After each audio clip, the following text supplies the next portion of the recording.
Всем привет, меня зовут Эдуард Кичигин, и я сегодня проговорю про рисование идеи, немножко коснусь разработки идеи, и вот это вот все, исследование, контекст, и как это переходит в графическое какое-то выражение. Потому что, чтобы что-то начать рисовать, нужно что-то придумать, иначе без этого как? Я гуляю по городу, попутно работаю над своими проектами и немножко записываю вот этот вот блок. Я думаю, может быть, в этом будет оптимизация. Я все время ищу эту несчастную оптимизацию. Ну так вот, ближе к теме. Для того, чтобы история с идеей была вам проста и понятна, вам необходимо, я думаю так, делать как я, например, делать ресерч. Какой-то темы коснулись, максимальную информацию по ней собирать. Иначе это просто невозможно. То есть невозможно из маленького мозга своего, как у меня, например, Пикколо, выдумывать какие-то большие штуки. Они не выдумываются вот таким напряжением из себя, они выдумываются ресерчем. Человечество огромное количество времени прожило и нажило невероятное количество знаний. Их нужно просто находить, изучать, интерпретировать. Вот это тот момент, который даст богатство идей для выражения. И тогда наступает второй момент, это то, каким образом выразить эту идею. Как обычно, немного в превосходном контексте заряжаю мозг изо всех сил. Но смотрите, как это шикарно и сделано, и придумано превосходно. Я качусь по этим плитам, да. Какая башня? Это же прям Рим почти пришел к нам. Или, может быть, Флоренция. Шикарные классичные натуральные материалы. Прям тык-тык-тык. А это, скорее всего, пожарная часть, да. Такая кладка. Реально прям Флоренция, Венеция, Питер, восторг. Мой, например, ресерч начинается с того, что я изучаю все, например, о месте, о времени, о людях, с которыми я работаю, беру максимальную информацию. И вот это вот, оно дает мне богатство идей, богатство интерпретирования, богатство логики, той, которой изначально я у себя в голове, например, не имею. Я думаю, если вы тоже пойдете этим путем, то, во-первых, это очень интересно, потому что чудовищно, прям как снежный ком, растет общая образованность по той теме, плюс-минус коррелирующая, что является вашим увлечением и профессиональной необходимостью. Общая образованность просто невероятной становится, потому что вы изучаете огромное количество материала, и это уже начало работы над рисунком. Там одно дело это будет, например, ваш какой-то проект, как, например, там ландшафтный, архитектурный. Другое дело это будет там какая-то графическая работа, графический роман там, или еще что-нибудь. То есть чем больше контекста вы собираете себе вот сюда, в предметность для анализа, тем проще вам рождать многократно, интерпретировать и заменять в моменте вот эти вот проектные идеи, которые потом приходят на бумагу, чем просто пытаться что-то выдавить из себя и положить туда, и мучиться вот этим творческим кризисом.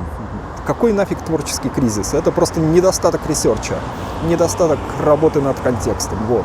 Я прям это вот так вот утверждаю, да. По моему глубокому убеждению, без вот этого предварительного ресерча, вся остальная работа, она бесполезна. Бесполезна и бессмысленна. И вот это убеждение у меня сформировалось на основании сначала большой, долгой работы в Италии. Там просто это необходимость, это уровень нормы. Здесь почему-то не так. Я не понимаю почему, потому что практически, не на теории, не на словах, а на реальных действиях в проекте я постоянно вижу или игнорирование ресерча, или фейковость. Когда заходят с такими, то, что видели как бы на Западе,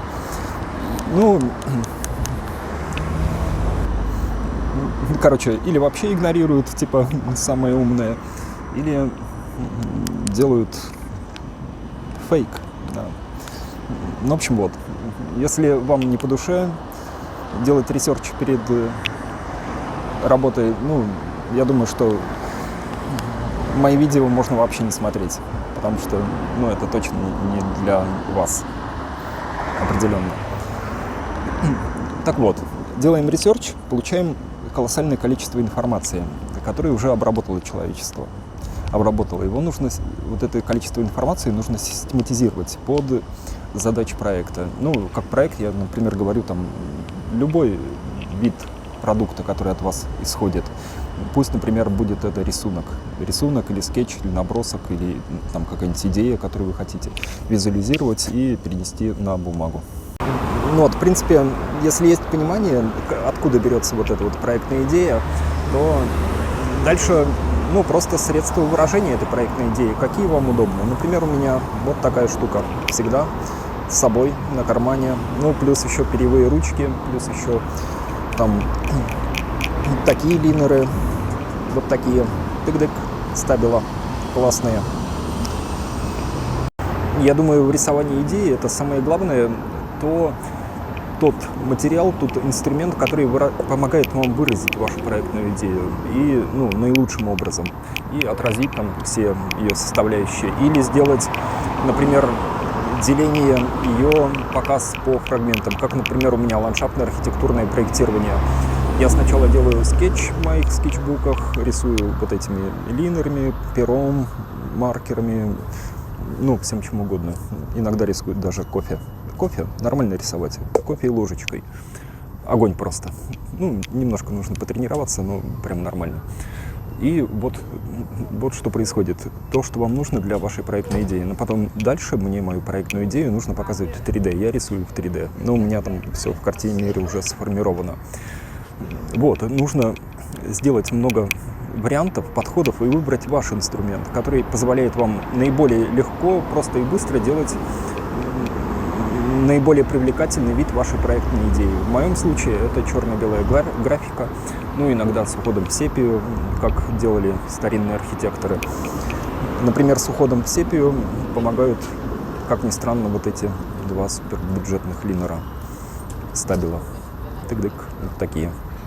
Опять же, я топлю за то, чтобы делать это все в максимально комфортном месте. Я тут на закате, на Неве, например, сижу. Тут домики обалденные.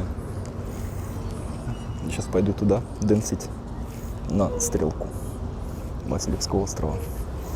Классно же. Такой сидишь, рисуешь, балдеешь. Такие виды, такой город. Смотрите, какая решетка, балдеж просто. Ну вот, соответственно, это упирается в выбор, ну, наиболее комфортного для вас средства выражения. Если вы следите на моем канале, то, наверное, вам подходит тот способ, который у меня.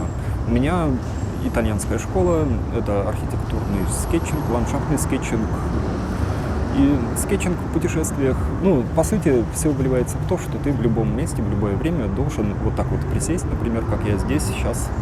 Вон там Михаил Ломоносов, надеюсь, он придаст чуть больше интеллектуального содержания моим видео. Ну, в общем, вот, нужно брать те инструменты, которые позволяют вам в любом месте упасть, записать свою идею и двигаться дальше. Ну, и так постоянно, то есть как часть жизни.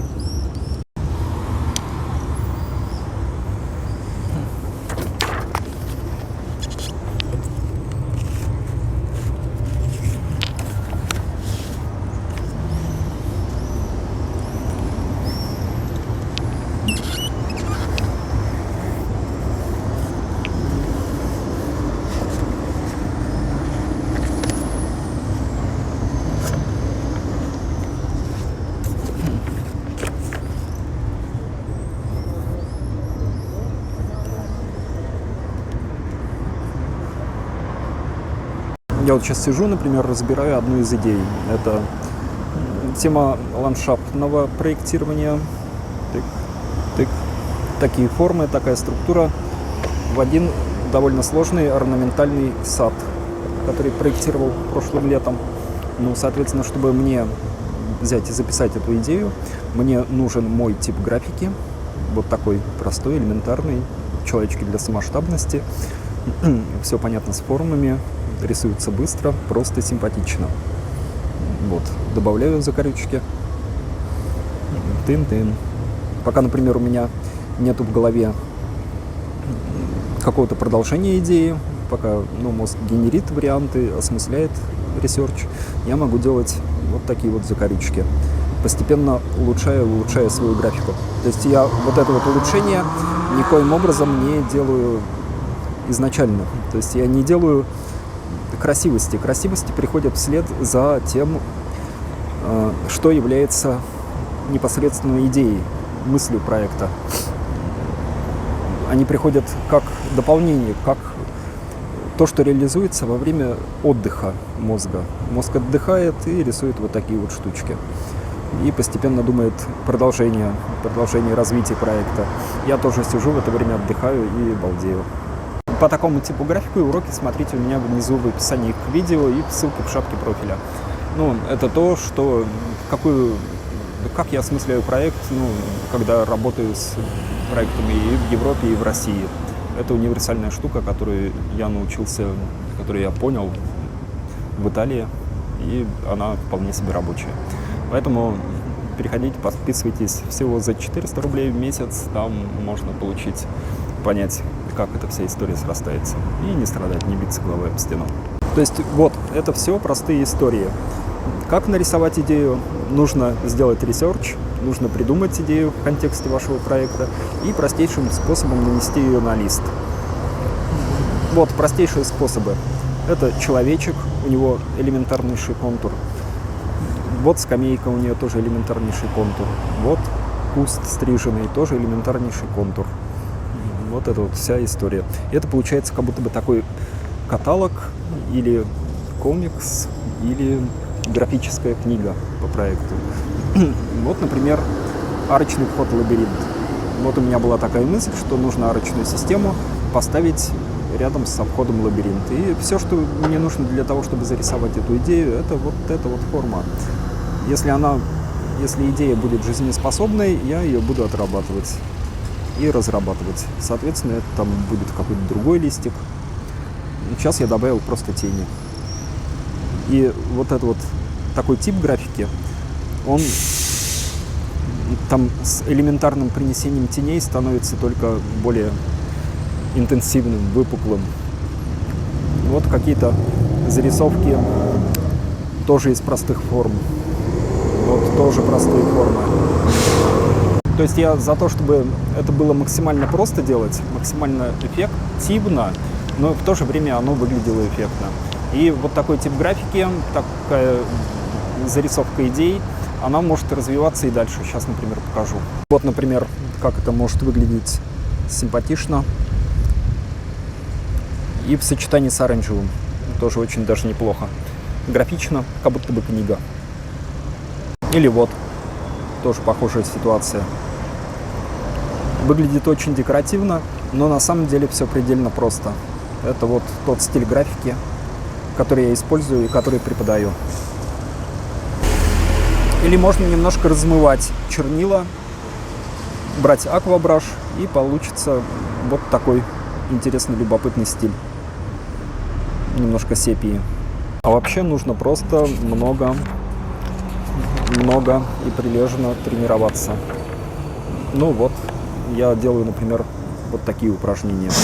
Это уже давно висит в моем скетчбуке, но это прям то, что я заставлял себя делать, и это я заставлял себя делать в Италии, в Пезаро, когда я там практиковал. Очень мало времени, очень много работы, но я все равно находил силы делать себе такие штуки, да.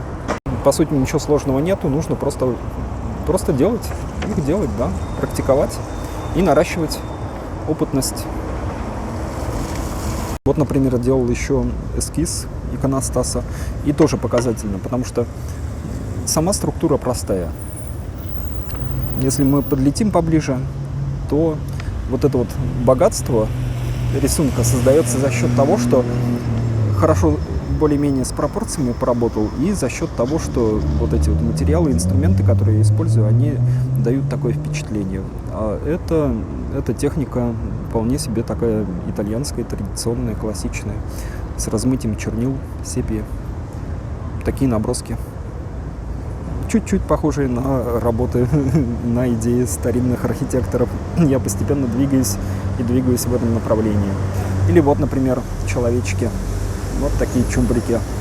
Все же элементарно до невозможности, но выглядит довольно эффектно. Вот так все вместе. Еще, например, тоже из упражнений. Вот такой набросок. Сейчас покажу поближе. Опять же, узнаете мой характерный тип графики. Ну вот я его гонял, когда в 2019 году в Пезаро. Вот эти тоже упражнения. Я повторюсь, у меня там очень вообще не было свободного времени, и было прям немножко напряжно. Но все равно захочешь научиться, тогда отговорки уходят в сторону. Ну и этого просто на самом деле очень много. Там, как я гонял себе перспективу, это проекты, это зарисовки, в Яндекс возил, это вон берешь и фигачишь домик, пробуешь цвета. Это мой, наверное, самый неаккуратный скетчбук. Вот такие зарисовки. Там какая-то идея, тут какая-то идея, здесь разбредовка, здесь фрагменты идеи, здесь интерпретирование домиков. Здесь, видимо, я устал и делал тему с городом. Вот здесь иконостас. Ты подписываешь, что, где, как, почему. Теоретически хорошо бы, чтобы без твоего присутствия все было понятно. В общем, вот. Что нужно сделать, как нужно сделать, там и задачи, они миксуются с эскизами. Пробую разные сочетания тонов, цветов, но на самом деле в работе остаются только вот сепия и темные, черные. Вот такие штуки. В прошлом видео показывал, это в Праге рисовал, сидел в хостеле в Праге, потому что, ну, как всегда со мной мой скетчбук, вот он. И у меня есть время, я покушал, было нечего делать, ну как нечего, можно было спать, а можно было не спать, а проектить. Да, я проектил. Ну и, например, упражнений на отработку такой графики. Я вот постоянно их гоняю.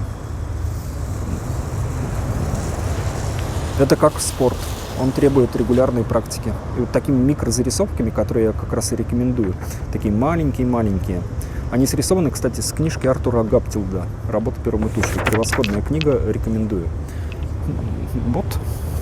Я вот когда выбирал себе эстетику подачи, я думал, на что мне ориентироваться. Или самому выбирать стиль, или где-то его брать, чтобы он был быстрый, крутой и позволял мне показывать мою проектную идею быстро, хорошо. Ну, так как вот у меня и происходит обычно. Ну, и опирался на то, что делали старинные монстры, итальянские большей частью. Понимал, что у меня ничего не получится, но просто я должен делать свои подходы. Насколько получится, настолько я пойду дальше. Окей, у меня где-то будет ступор, я найду, каким образом его обойти. Ну и вот эта вот большая красивая история, которая постоянно была вокруг моей головы, в которой я находился, она не могла быть выполнена в нужные сроки, с нужным качеством, да и нужных умений у меня не было. Не было у меня столько практики. И драматизм ситуации в чем выразился? Выразился в положительном результате. Потому что я не могу, как они могли, но я могу чуть хуже. Ну, может быть, не чуть.